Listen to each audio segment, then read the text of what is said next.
Welcome to Stick to Rugby, brought to you by Defender. Who's on the show today? Who's on the show today? It's a good one. It's a good one. Yes.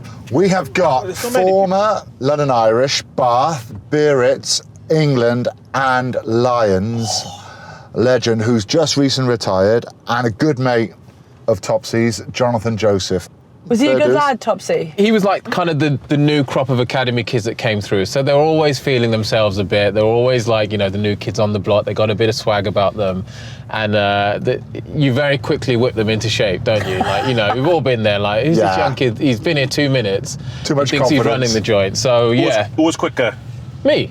Yeah. Yes, not like, even a beat and miss. if he says any different, he's lying. So, you know, that's just fact. But I just remember him his footwork for a centre and his pace for a centre was incredible, because when you've got a 13 that's got so much pace, like they can recover so quickly. So if you blitz the fence, you can get out and make the drift. And I suppose Topsy as a winger, it installs you with so much confidence knowing that someone's actually got enough pace to get out.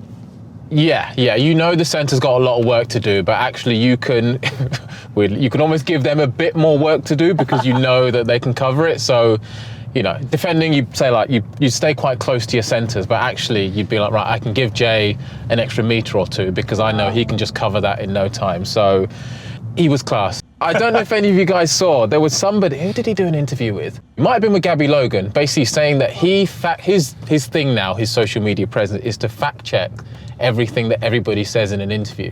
So if we came out and said, oh, you know, this game in 2014, I did that, he goes and looks and he goes like, no, you didn't play in that game. Yeah. So oh my God! I hope he doesn't listen to this podcast. You'll have to check it out. So I think there was a Newcastle football on. They were talking about, you know, who are the best players you played against, and he's talking about this Champions League game they played against Barcelona.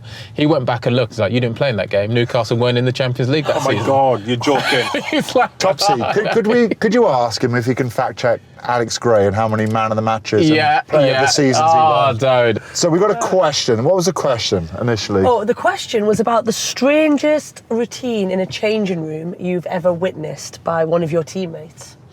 Lee Byrne used to read a book. Did he? Yep. Wow. Yeah, because he used to get nervous before games. So Sean Edwards told him to read a book. The same book or a different book? Red beard or black beard? It was the same book for about 4 years, because he just picked it up whenever Sean Edwards came in the dressing room. Similarly on the nerves line, I remember a prop, we'll call him Adam H, who used to be sick. Yeah, we had a couple of so you come in from the warm-up, you're all in the huddle, last messages, getting psyched up, and he's in the corner hurling in a bucket, and everyone's like, really? Honestly, Neil Jenkins, if he wasn't sick before a game, we'd wait in there till he was sick, because he always was.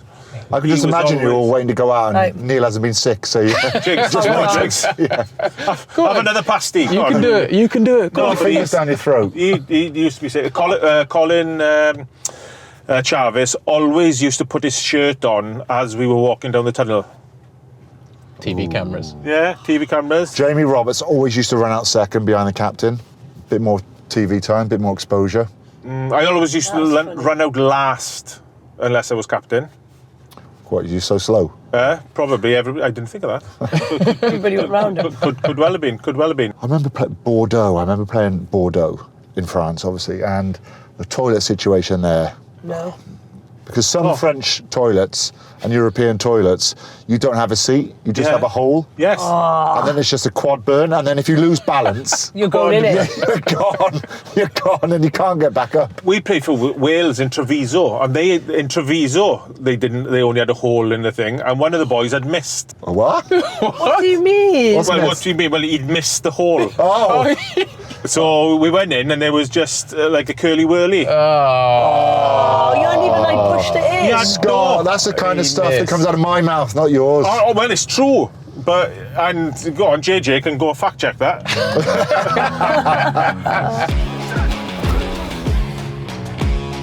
Mike Ford came in, and his vision and what he did with that Bath team I don't think there were many teams that could play like the way we did back then. Is there anything you wish you'd done more? I wish I didn't need to have those words with myself to be motivated enough to be as good as I could have been. Our 18's team was stacked. That was like Mako, Billy, George Ford, Owen Farrell, Elliot Daly, Manu. It's not bad. That was It's quite hard as an Englishman going over to France, but Biarritz as a place, 2 minutes walk from the beach, the food's fantastic. I'm starting really to feel good. sorry for you now, mate. Yeah, so I was in the physio room. He walked into the room. I was like, oh. What have I done? What have I done? Being a rugby player, playing with your teammates, there's nothing better than that. What's retirement look like for you then? Coaching will be the one thing that I actually wake up and look forward to. It means so much to me and my family in London Irish. It says you nearly got kicked out in your first year. Yeah, just from being rubbish. I was just very immature, very young. I needed to grow up quick.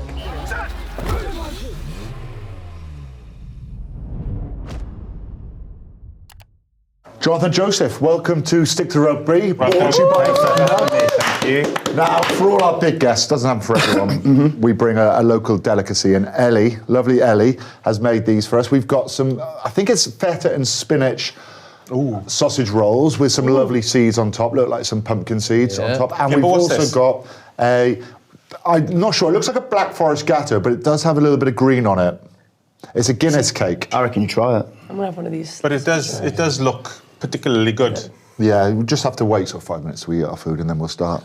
Do you want anything, JJ? I'm okay for now. No, okay. That's good. That's all you. That's good. Athlete. Oh, you can taste the Guinness in it. Can you? Yeah. Good, because it's a Guinness cake. So you kind of should. Oh, but sometimes you can't taste the alcohol in something. Because I like cocktails to be strong. What's your favourite I cocktail? hate Long Island iced tea. What a guy.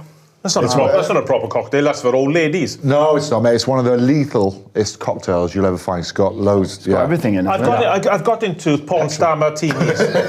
Have you tried them? Oh my God! Porn star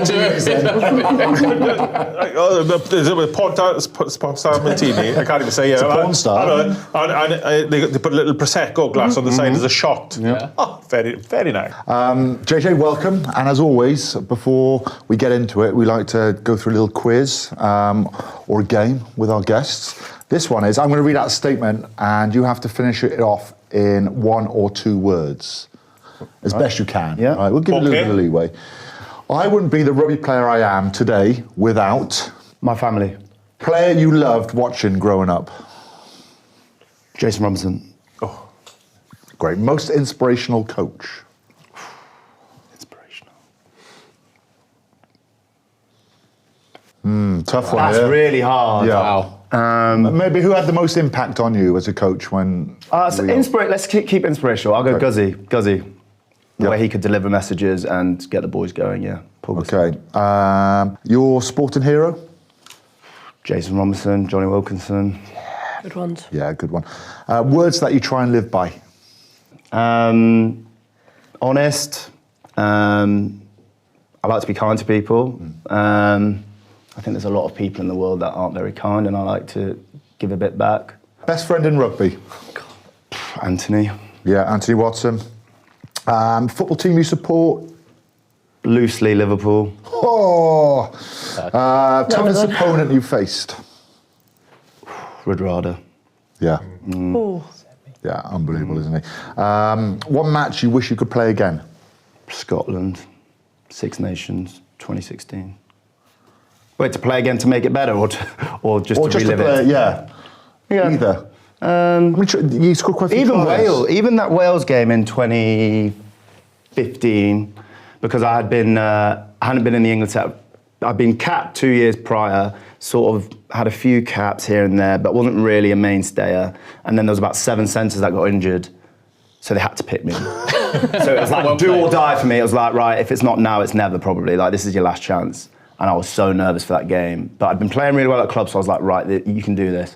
And that game sort of cemented me almost back into that England setup. There you are. It was, back then, was it Principality or Millennium? I can't remember. And we won away Friday night, roof closed. It was unbelievable. That Scotland game. How many tries was that Scotland game do you score? 3. Guilty. Good day. Good day out. Good day, yeah. Right, Jay, normally we start at the beginning, go through your career, but we're going to flip it round because See, you've recently announced your retirement. Big decision, as we've all been through. So tell us about the process that led to you making that decision. It was forced upon me. I received a back injury back in December, which was only supposed to be a 3-month injury. I'm still, to this day, 9 months down the line, still can't run. I still get pain. I still can't do leg weights. That's why I've got a little bit smaller. So it sort of forced upon me, but I think, look, I'm 34. I think the end probably wasn't too far away, if I'm going to be honest, in terms of niggles I kept getting, the amount of work I have to do off the field to make sure I was right to train and perform in a game. I just think as a player, or particularly for me, I felt that it was the right time, and I'm at peace with it, and I'm not, I don't really miss training or anything like that at the minute. I know it's very recent, but I am very much happy with calling it a day. I had a great career, and now get to look forward to what's next for me. That's the hardest thing, though, isn't it? I think when you retire and you still got the will and you still got the want to play. I think it's a lovely position to be in. 100%. When you're at peace with yourself and you think you can accept it. 100%. And I'm a happier person today than I was 4 or 5 months ago playing. So I know it's the right decision. The right decision. Yeah. And like you say, obviously the decision forced upon you because of an injury. Is it something that maybe you'd at least been preparing for, maybe in the previous year or two, in that, right, I'm at the back stage of my career, I probably need to start thinking about when that day comes? When you say prepare, did I go and get a degree? No. Did I prepare for life after rugby? No. But I think mentally, I knew it wasn't far away. You know me quite well, Topsy. My body was always...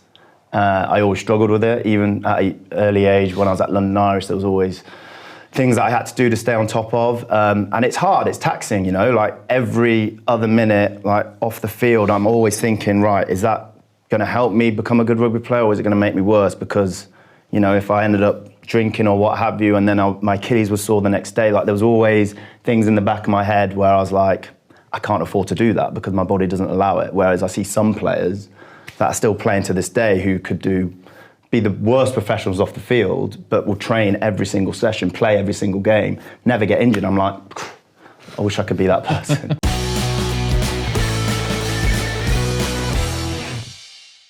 In the quiz, we talked about inspirational coaches, and actually when you retired, you did mention 3, so maybe you might be able to answer the question a bit better. Neil Hatley, Mike Catt and Mike Ford are 3 coaches that you flagged. Mm-hmm. What impact did those guys have on your career? So, quite simply, to start with Neil Hatley, I actually probably spent the majority of my career with Neil Hatley, probably 12, 13 years of my career. He was my academy manager at the start.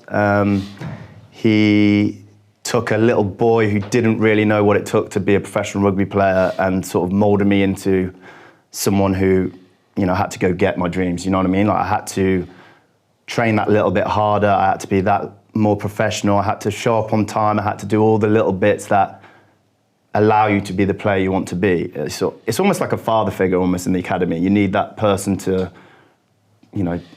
put you in shape and punish you when you needed it, but also, drive you to become a better player. So I owe him a lot. So then Mike Catt probably comes in a year or 2 into my academy years, and he's probably the one that really backed me.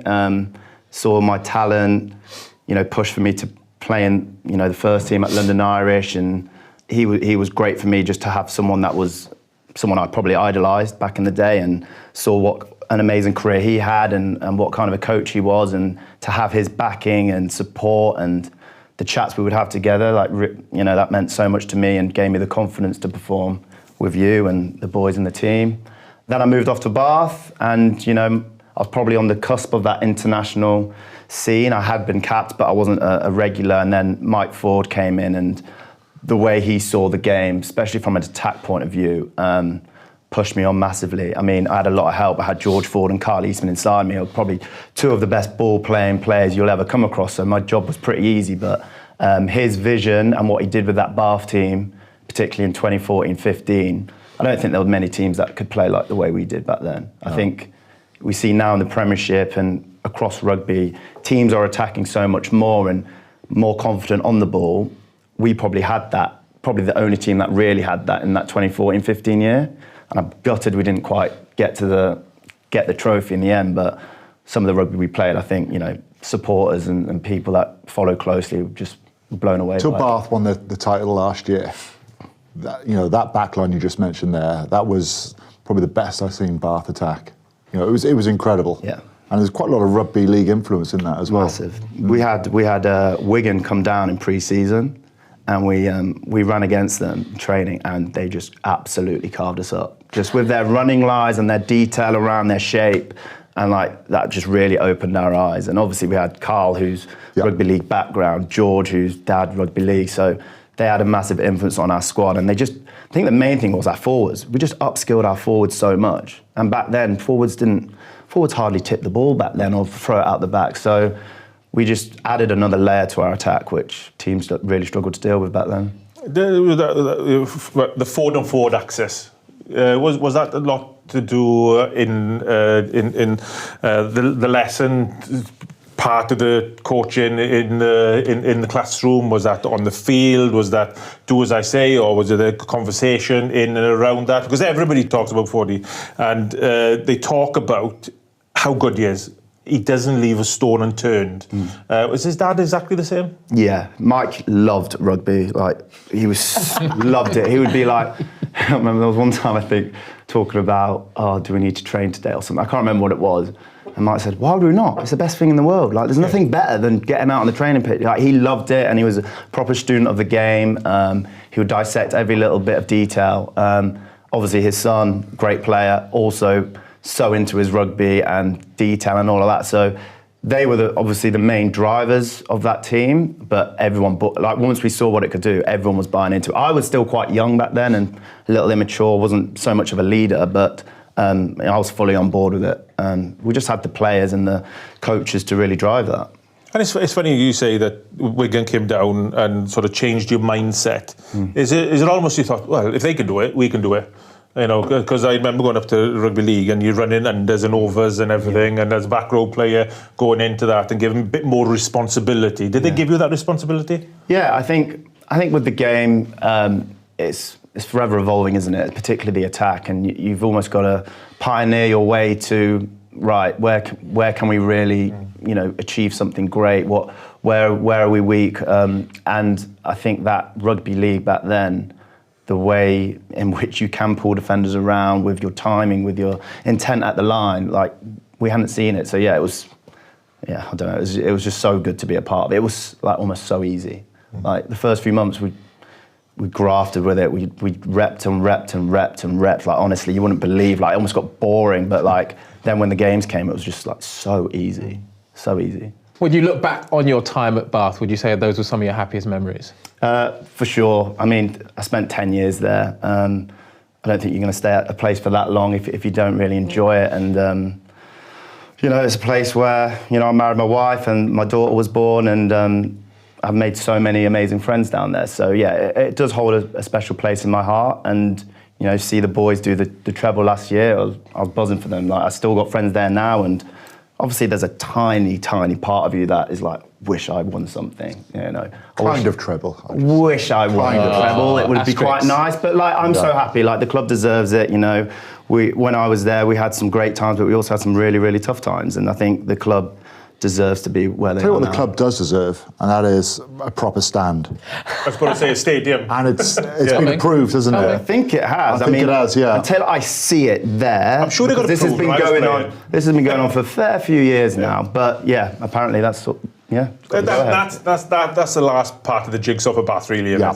Yeah. You know what I mean? Because they've got everything, got a great team at the minute, got the training based. But the fan base, as a player going to play there, you knew there was something special. Because, I remember watching Bath, and when Shanklin played Bath, it was always for the rag doll. You know what I mean? So there was always that bit of rivalry. But you go back to the times that Barnsley was there, you know what I mean? And you go back to Andy Robertson. One of my first games at Bath, Andy Robertson was playing flanker, and he was gnarly, he was gritty and everything, and you got taught a lesson. You know what I mean? And it's such an iconic place. If you put the stadium there, would it spoil it, or would it just? No, I think that I think the game needs to grow. I think it's exactly what Bath needs. I think there are so many supporters, there's so many people that come to Bath for game day. I think it's only right that stadium, like they sorted the pitch out as well. Yeah. I remember 3 or 4 years ago, that pitch was horrible. It was a bog. Now it's, it's great. They're sure doing everything right. I think they've got a Dyson down there that can hoover the water. Exactly, you think so? That's what they got there. I think so. Do you think the stadium is going to be it'd be like a massive Dyson hoover? You know what I mean? A few Dysons there, but the changing rooms needed Oh, updating. man. Are they still the same changing rooms? Tough. Yeah. Are they? Smallest away changing room going by far, and probably left out. I mean, the home changing room is no bigger. It's not great. Either. No. It's like, Bath needs a new stadium. Subs in the showers, sort of No, changing. that kind of vibe. It's horrendous. Oh, wow. Yeah, it's horrendous. I'd say you're right there. Yeah. Yeah. Welcome to Bath. Yes. But you did end up having to leave. So how was the move from the Premiership, the Prem, to playing in the top 14? Pro D2. Pro D2, actually. Yeah, I struggled. I struggled with that transition. I think, I heard about Biarritz and I was like, oh, what a great club, with the history and where they've been before, the players that they've had there. I was like, this is probably a perfect challenge, like getting towards the end of my career. Perfect challenge for me. Let's try and get, Biarritz back into the top 14. Like, that'll be, a great achievement for me personally and as a team. But I struggled with I guess I've spoken about this a lot, but like the detail around rugby. It was as simple as that. I felt there was a lack of detail in our running lines, in our shape, in how I saw the game being played. And I played for quite a long time. I played with some really good players, and I was just couldn't buy into what they were trying to do, and I just didn't see the logic behind some of the things we were doing. But Biarritz as a place to live, to bring my daughter up there, 2 minutes walk from the beach, the food's fantastic, the wine's really good. Steak. The steak's Starting really to feel good. sorry for you now, mate. Yeah, so I think Don't worry about the rugby. looking at the end of my career, I think it was almost, weirdly enough, a blessing because, as I said before, my body was starting to give up on me and I couldn't perform at the top anymore. As much as my mind could, my body couldn't. And going to a place that wasn't your Bath or your England and dropping down a bit, it probably has helped that transition of finishing. I know a lot of players that do struggle from being right at the top to then having absolutely nothing. I probably sort of went a few steps down in those 2 years at Biarritz, which made me realise, what life is a little bit like after rugby and things like that. So yeah, do I have regrets? Not really, no. I think it was probably the right thing for me. So yeah. Did you know that at the time, though, as you were going through it, that actually I'm struggling a bit, this isn't what I thought it was going to be, or maybe what I was sold? And yeah, I'm quite a realist, and I have friends at Biarritz and things like that, and it was a bit of a struggle, trying to understand why we're doing this, why we're not changing this. This isn't working, why we're not doing something about it. But it's quite hard as an Englishman going over to France and trying to, towards the end of my time at Bath, I was quite a vocal leader and I would implement things that I think we should try and do. And I enjoyed that. I enjoyed that challenge. I relished in it almost. I liked having tough conversations with coaches and challenging areas that I think we can get better at, all for the good of the team, of course. And I think as an English player going to France, it's a little bit more difficult. Yeah. I think there's almost you need a bit of a buy-in into what they're doing and sort of go along with it. But in the long run, made the final decision a little bit easier. Yes. Retire, happy. I mean, I would say, I said before, I'm a happier person now being retired than I probably was a year or so ago.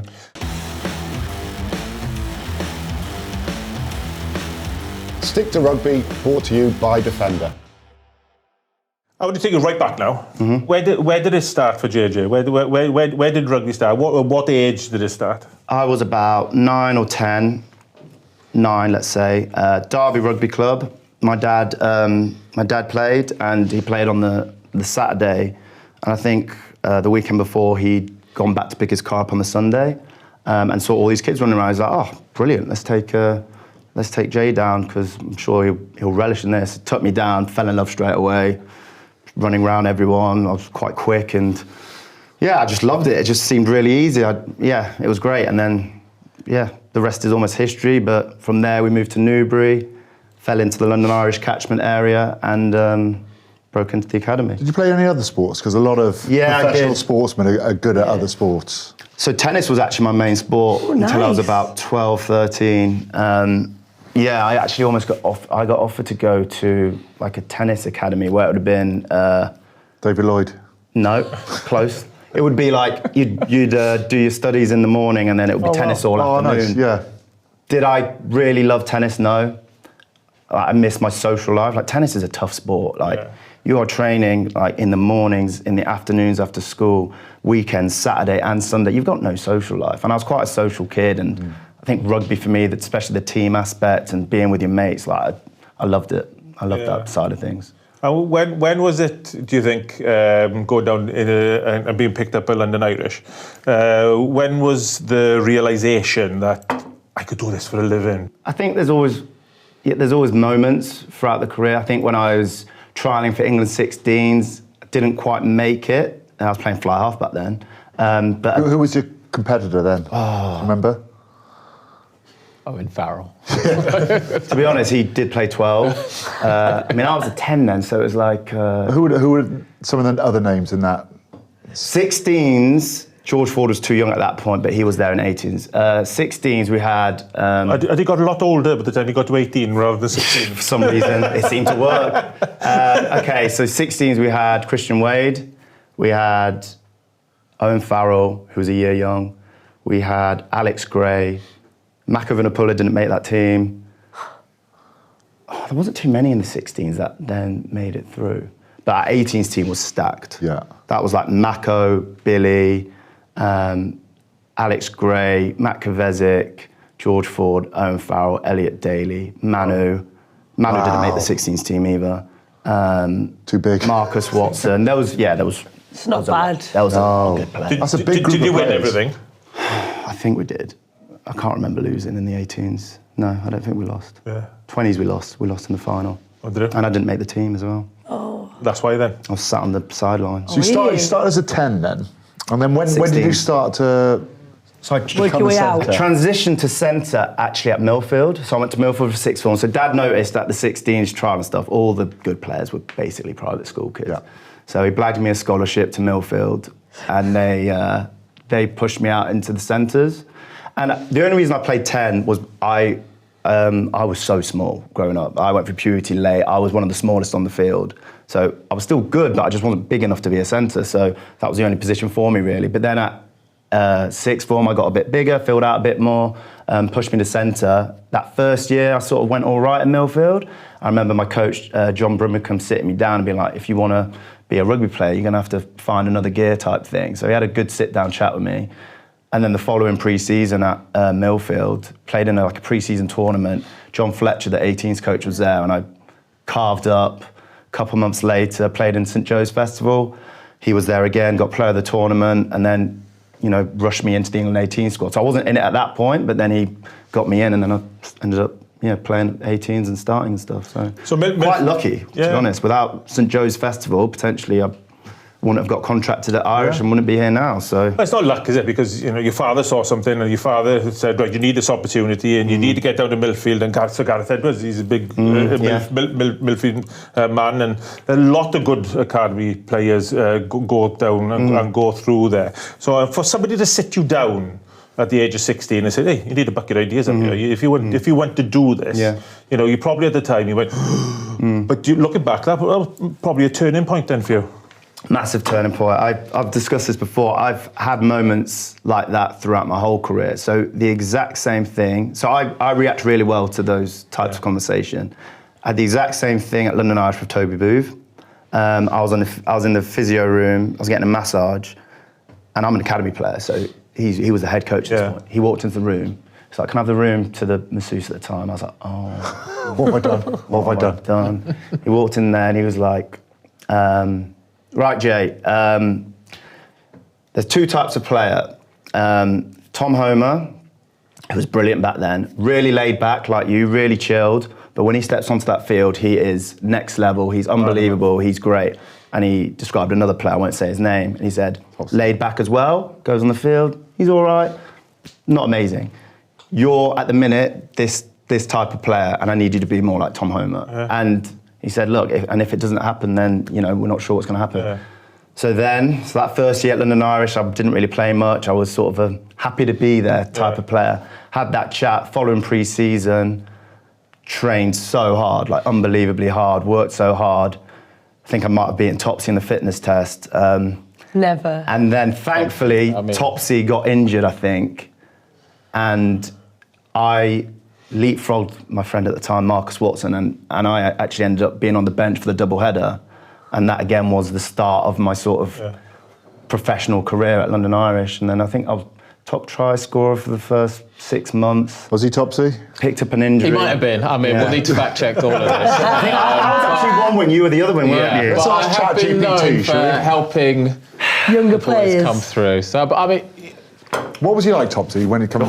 well, I'm not sure we should answer this. say nice things about him. well, there's really the get truth kicked and then out? there's the truth. I mean, I guess if I think of your group, funny enough, so many of you actually went on to get capped, you know, from yourself to Anthony Watson, Alex Corbisiero, Kieran Lowe went on to play for Scotland, Marlon Yard. Like, again, it was a group that actually it could have gone one way or the other.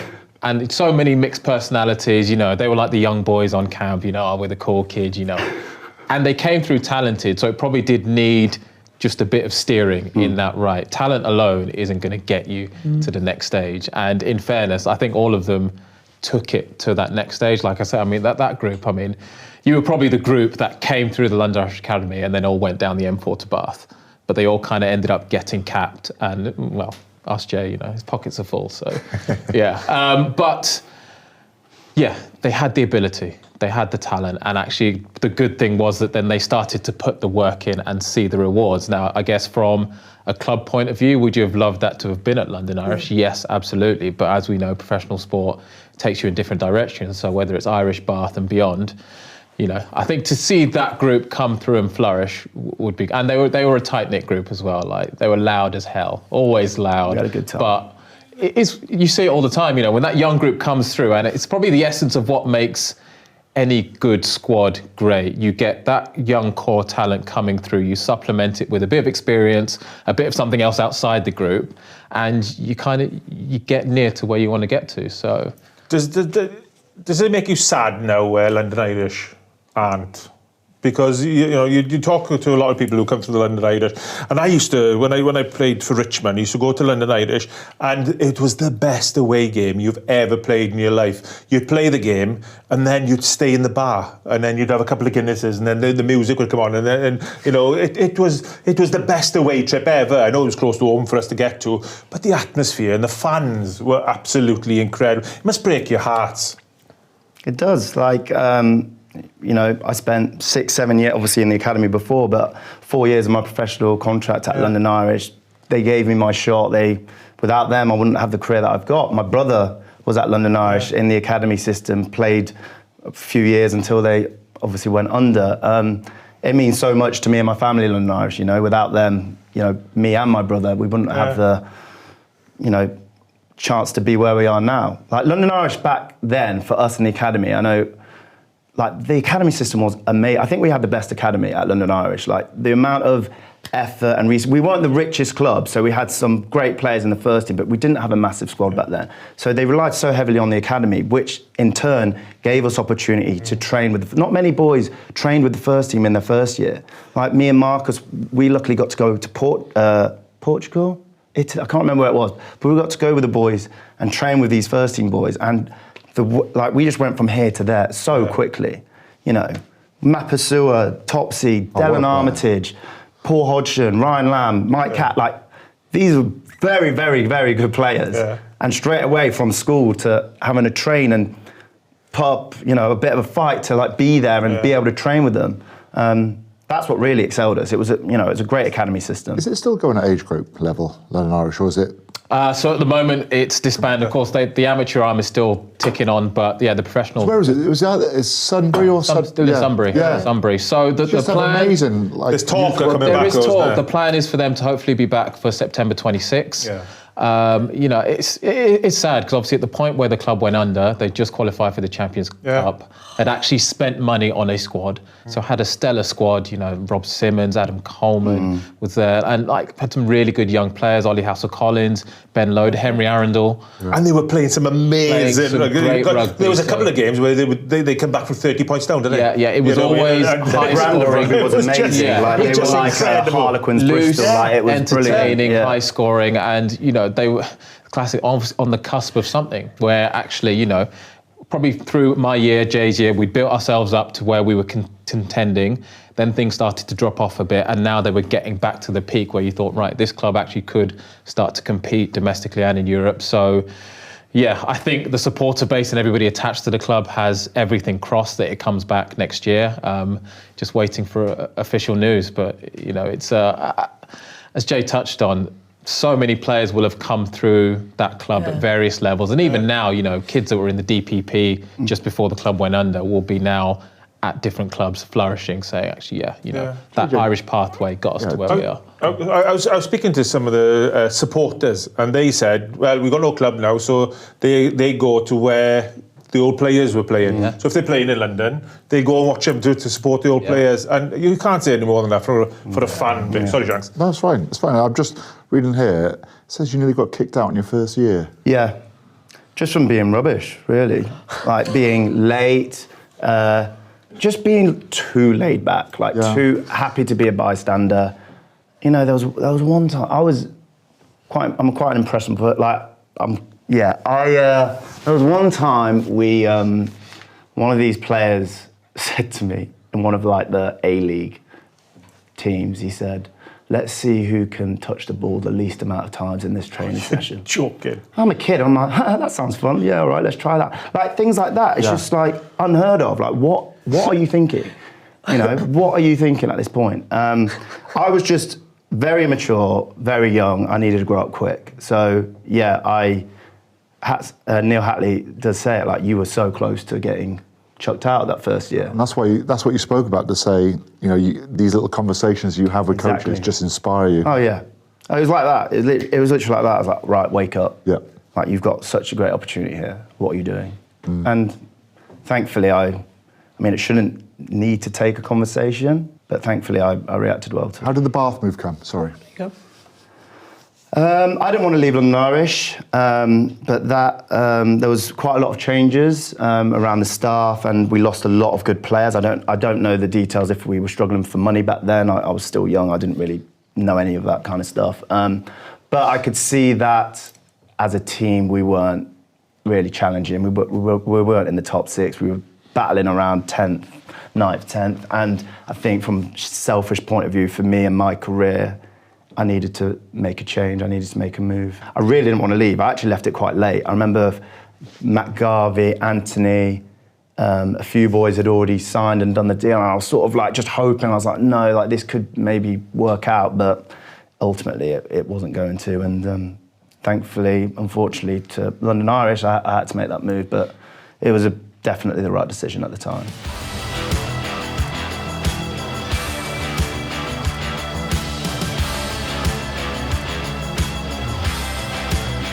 Stick to Rugby is brought to you by Defender. 10 years at Bath, do you have a favourite day? Yeah, weirdly enough. That semi-final, two actually. Okay, we'll give you two. Toulouse away probably got me back into the England for that Wales game. Toulouse away, we beat Toulouse away. It was unbelievable. It was a great day. I think we qualified to go into the top 16 for Europe. It was a great game. The team played really well. I played pretty well. And then I'd say Leicester, semi-final that year as well in the Premiership. We battered them at home by like 40, 50 points. Great day out. The rec was booming. Sun was out, running rugby. And we just, like, that attack that I spoke about before, we just nailed it. Like, yeah, they couldn't defend us.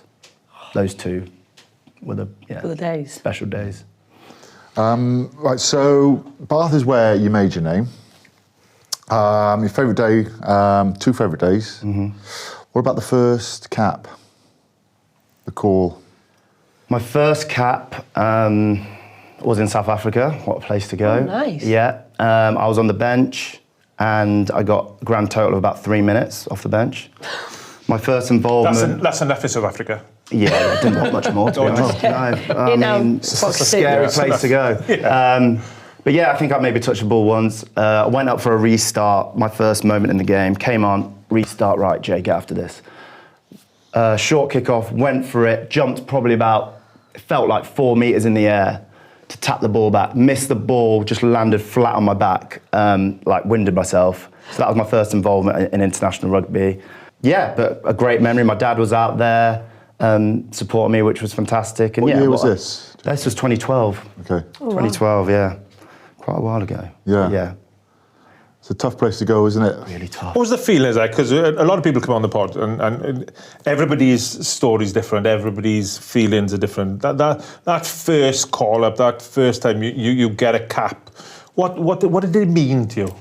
I'm not really like that. Like, I'm not... I don't find things to be...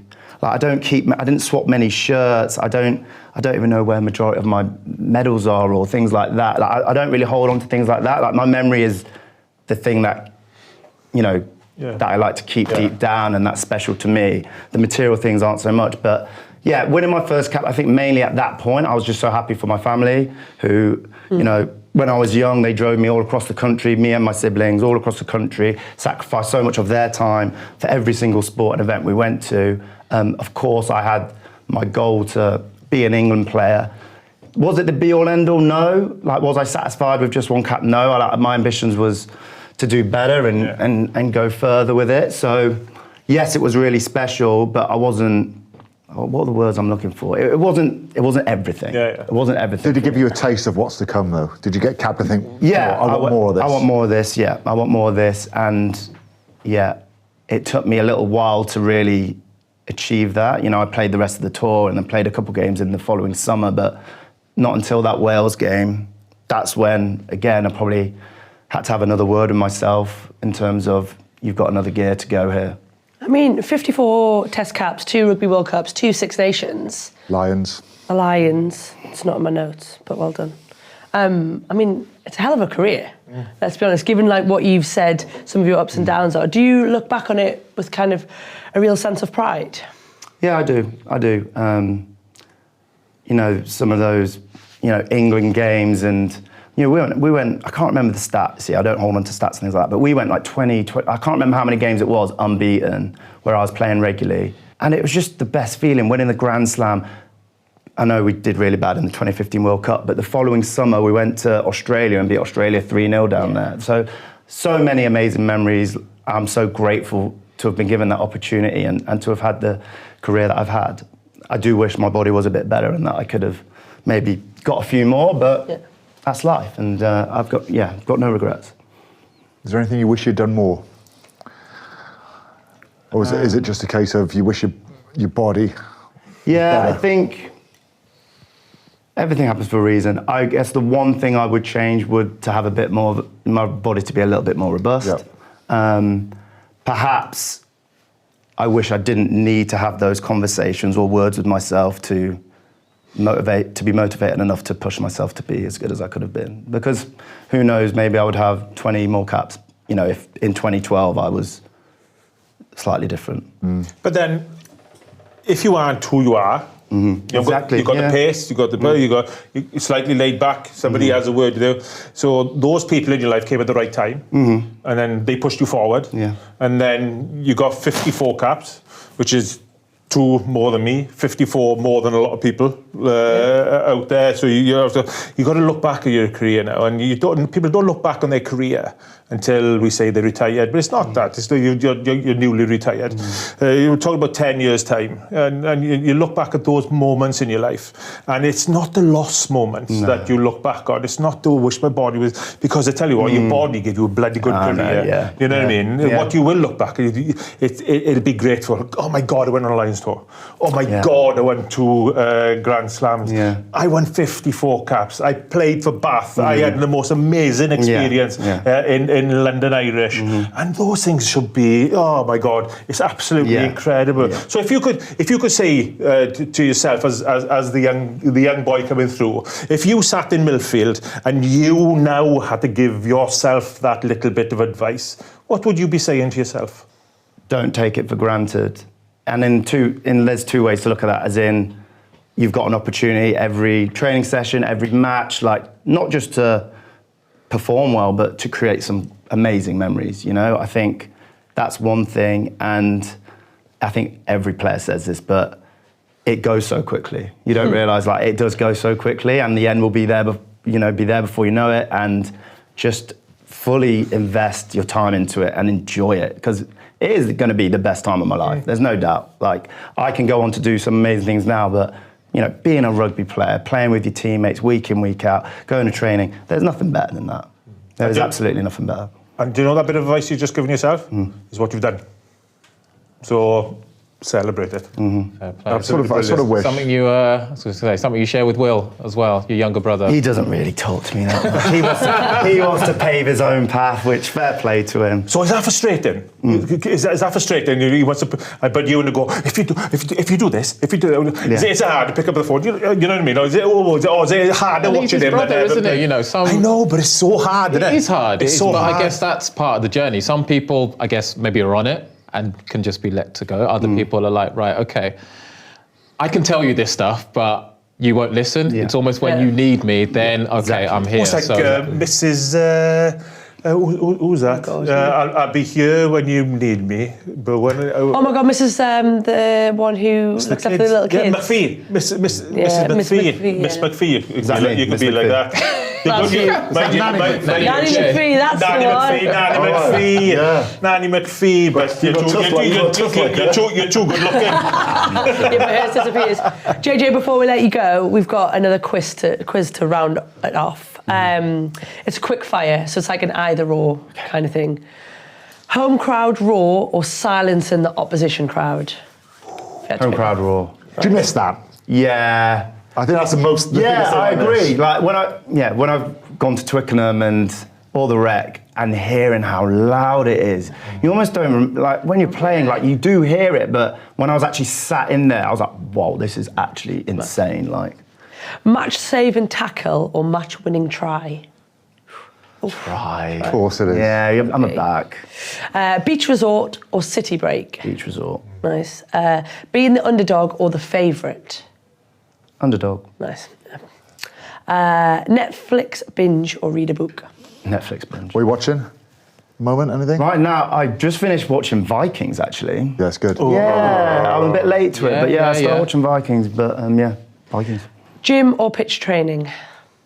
Pitch training. Nice. Rugby with technology or rugby without? Ooh. With. Nice. Yeah. Just, yeah. Yeah, to get it right, I think. It's a professional sport. Yeah. You've got to get the decision. You don't want to be umming and ahhing, like, fair. should they have won the World Cup? Like, was he in touch? Like that Mark Cueto try. Yeah. I don't know. There we go. Jay, what does retirement look like for you then? It's busier than I thought it would be. Look, I think realistically, like I said before, I like to give back. I think the game has given me so much, and towards the end of my career, I got so much out of helping the young boys come through and helping them with this and that, and challenging the coaches with ways I viewed the game and wanted to see where we could grow and get better. So I think coaching is going to be for me. And from a selfish point of view, I do get so much out of knowing that I've helped someone become a better player. I get a lot of satisfaction out of that. You know, I get my endorphin hit from it. So, you know, I could go into many other things in life, but I think coaching will be the one thing that I actually wake up and look forward to and can look back on and be like, I really helped that person or team or whoever achieve their goals. I think that's the focus for me. Good luck, my friend. Thank you very much. Thank you so much for your time. Thanks for having me. Great to have you on, mate. Great to have you on. Thank you.